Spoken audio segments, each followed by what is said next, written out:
You're listening to the Ask Drone U podcast. You ask, we answer your drone questions. Whether you're here to turn your passion into profit or you simply fly for fun, we're a community of learners and teachers who aspire to achieve greatness. We are Drone U. Happy holidays from the boys and the balds Absolutely. at Drone U. Welcome to another awesome episode. My name is Paul. And my name is Rob. And it is actually Happy Holidays, and this is episode number 476. Hope you guys are ahead of schedule on your shopping. Hope that you get Hope you're shopping. everything that you would like to get. Hope that you are spending some time, I don't know, helping other people, just enjoying the holidays all around. And thanks Beautiful time of year. Thanks for the slow pitch, Rob, because I love helping people by making videos, which is why I use videoblocks.com when I need filler, when I need transition shots, when I need B-roll, when I need aerials from somewhere I just don't want to go to. Maybe a little audio. Maybe a little audio, like copyright-free music, if I'm looking for that. Maybe if I'm looking for some loops, you know? It's all under this umbrella, right, of a subscription-based stock website like videoblocks.com. Yep. So if you go to videoblocks.com/drone2016, That is correct. then you're going to save $100 while helping other people make their videos and media this holiday season. Last night, I actually bought some stuff that I am working on and some videos I'm working on. Very nice. Yeah, I mean, hundreds of thousands of videos, audio spots that you can check out and use in whatever true. you're producing. So true. Check them out, please. Yes. Check them out, videoblocks.com/drone2016. Now on to the show. Oh, wait. Do you like living the drone life? Are you thinking about turning your passion into profit? You just got a drone. You're stoked, and you're like, how can I make money with this? You got to check out the book, Living the Drone Life, written by myself and this guy over here and one more, Tim Ray. Why? Because it's going to give you everything you need to know to navigate the law, and it's like an insider's guide on fun and profit with drones. If you're making money with drones or you just like having fun, you have got to read this book, livingthedronelife.com. That's living without the G, so when you search it on Amazon, say, hey, Amazon, I'm living the drone life, not living the drone life, okay? So anyway, I've had a lot of people say, hey, I was searching for living the drone life. No, livin', L-I-V-I-N. Boom. That's just the end. That's Okay? right. So And anyway. yeah, I mean, of course it's living and not living. Right? Definitely. I mean, it was a no-brainer. It really was a no-brainer. But anyway, when you search Amazon living the drone life, it may autocorrect you to living. You have to autocorrect it back. Anyway, just saying. Check it out, livingthedronelife.com, written by the boys at Drone U. Yeah, we hope you like it. Really I do. think Let us know. I think they will like it. I mean, I've read it probably, 24 times? How many times have you read it? A lot. It's got to be pretty good if we read it that much. Not a lot. No, it is. I'm proud of it. I think people are going to like it, and particularly those that might just kind of be thinking about, is this something that I'm interested in? Is this something that I think I can do? It's a really great book for you. You know, I have to say I'm really grateful to have written the book with you and Tim. And I mean that from the bottom of my heart, because there's so much editing that went into this. There's so much structure and planning and organization. I mean, this has taken 16 months now. It's been that long? It's been a long time. Dang. Yeah. So maybe not 16 months, maybe like 12. But anyway, it's been a long time. It's been a long time. And It's been months. I read that the key to success in a lot of books is making sure that it's quality, it's written well, it's told story-wise, but gives people information that they just can't find anywhere else. And this book is probably, from one of the reviews I've already read, the best book as far as information and value and navigating that information that's out there. And to have a review come back so fast, and I don't know why, but on the Amazon page it says that we're not on the New York Times bestseller list already. I don't know how that's possible. I guess it is, but or maybe I'm reading it wrong. I don't know. Yeah, I don't know how that works. Someone said, they texted me already. They're like, "You're already on the list." I'm like, "What? How?" Yeah. I guess we are. Anyway, whether we're on the list or not, that shouldn't be your determining factor on buying the book. What should be your determining factor is, are you sick of mediocrity? Are you sick of driving in traffic every day to the same stupid old boring job that you go to, and you listen to this podcast and you're like, oh man, I just wish I could be flying drones all the time like these guys. It's really not that difficult, guys. It's really not. You just need a formula. You follow the formula, and then you harness the formula, and we do what we call in marketing, we optimize. So we make it more efficient, make more money, increase our margins, and increase our fun level. There is a downside to living the drone life, though, Rob. Uh-oh, what is that? You have so much fun so often that when you have one day spent in mediocrity, it's really depressing. But then that's motivating. True. So it's all about how you look at spin things. it. Yeah, like keep it positive. I look at my life like traffic. I'm always wanting to be first in traffic. Yes, you are. If you've ever driven with Paul, you understand. It is not a casual visit. It is Frogger sitting 10.0 next to Paul. It is that driver did that wrong, and that driver's an idiot, and I'm going to get over there in front of that driver because I need to be over there, but I need to be this. It's entertaining, actually. It is entertaining. For the passenger. Anyways, we do have a question. I bet people are wondering what that is. No, I know they have a question. I'm just going to wrap this up. I'm sorry, it's a rant. I just want to finish it. My point is that most people, if you're like most people in traffic, and you have very little drive to get to wherever you're going quickly and efficiently, do you think maybe that says something about your life? Are you excited to go to work every day? Do you want to change that? If you want to change that, read the book, Live in the Drone Life. Let's get to the question, Rob. Play it!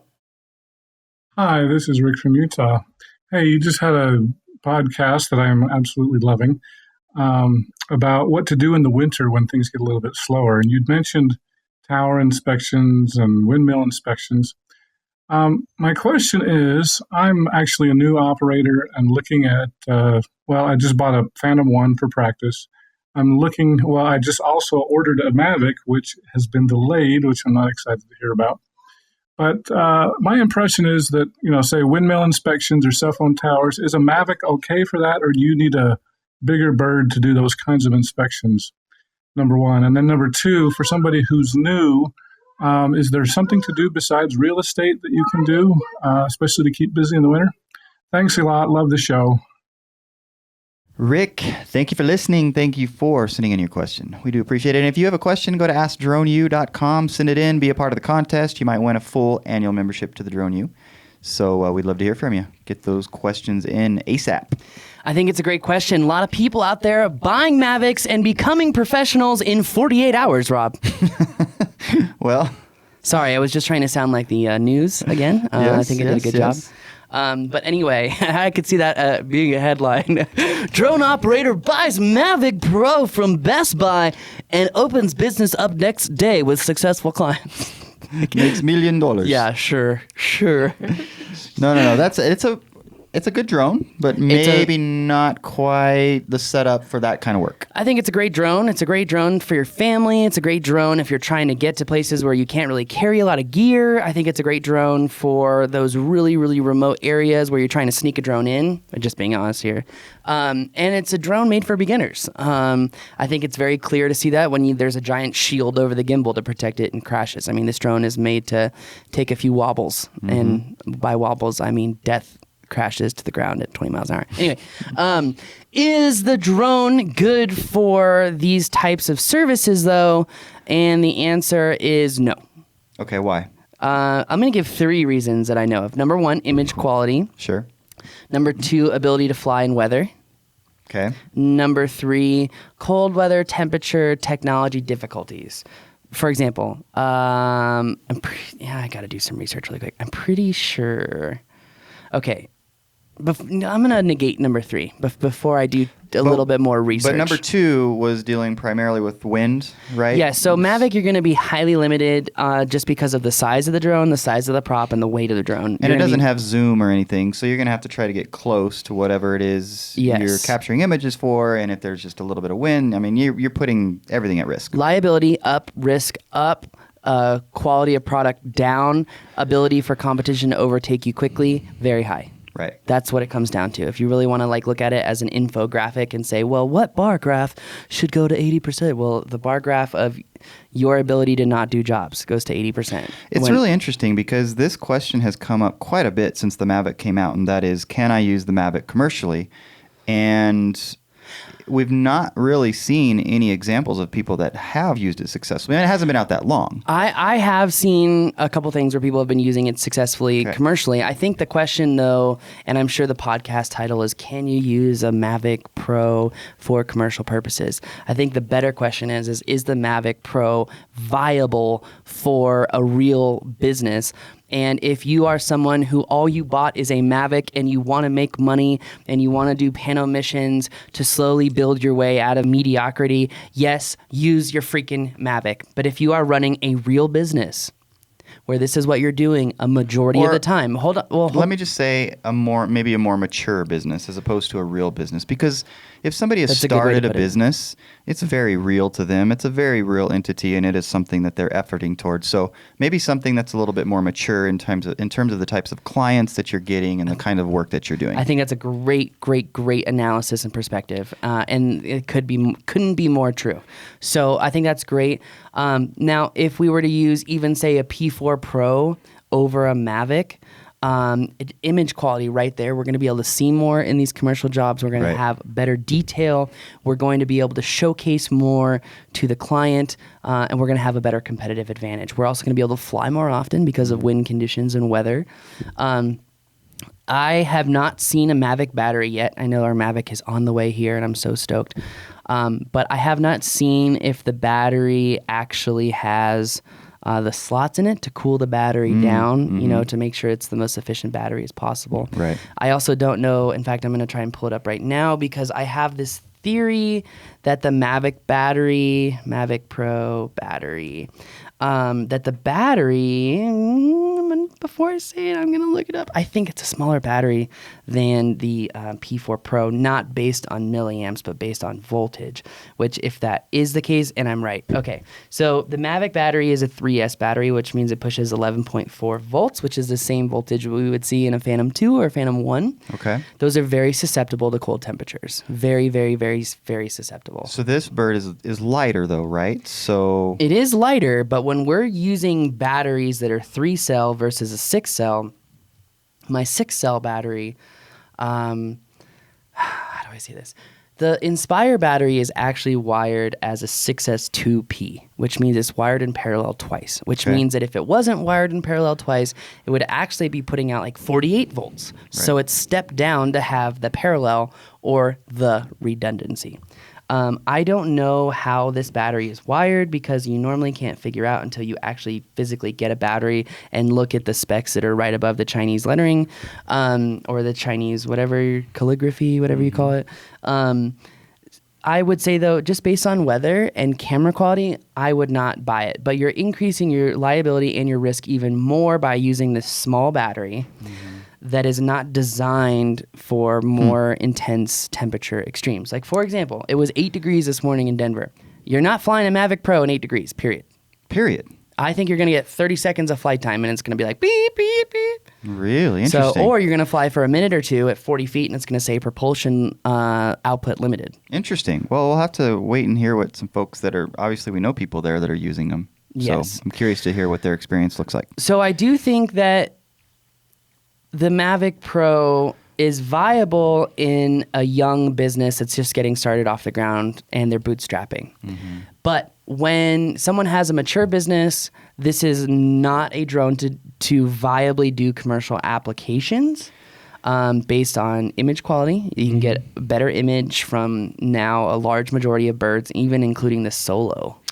Yeah, which is a hard pill to swallow. I would say, though, Paul, I mean, because you could get into the Phantom 4 Pro even for another $8,000 to $1,000 over the Mavic? Oh, not even. I think you can do it for $400 if you don't order the Crystal Sky or any of the extra special things. So there you go. I mean, the batteries are probably about twice as much for the Phantom than they are for the Mavic.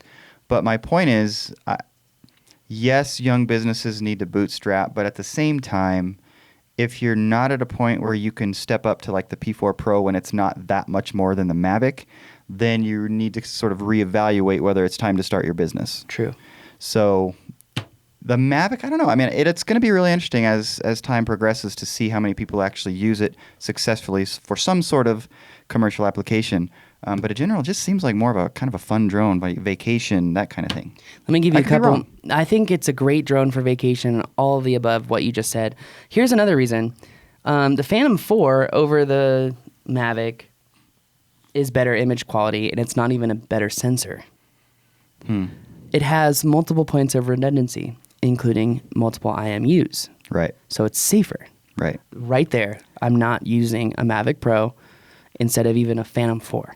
Yeah. Okay. Not even the Pro, just the Phantom 4. Just the Phantom 4. Right. Now, if I'm in a mature business, I'm probably not even going to use the Phantom 4 Pro for inspections. I'm probably going to use the Inspire 1 simply because of stability, maneuverability, and ability to handle wind conditions. Right. So if we're looking at Mavic Pro, Phantom 4 Pro, Inspire 1 Pro, the Mavic Pro is going to have the least amount of days it can fly, the least amount of image quality, the most difficult to fly close to objects to inspect, and the highest level of liability and risk. Right.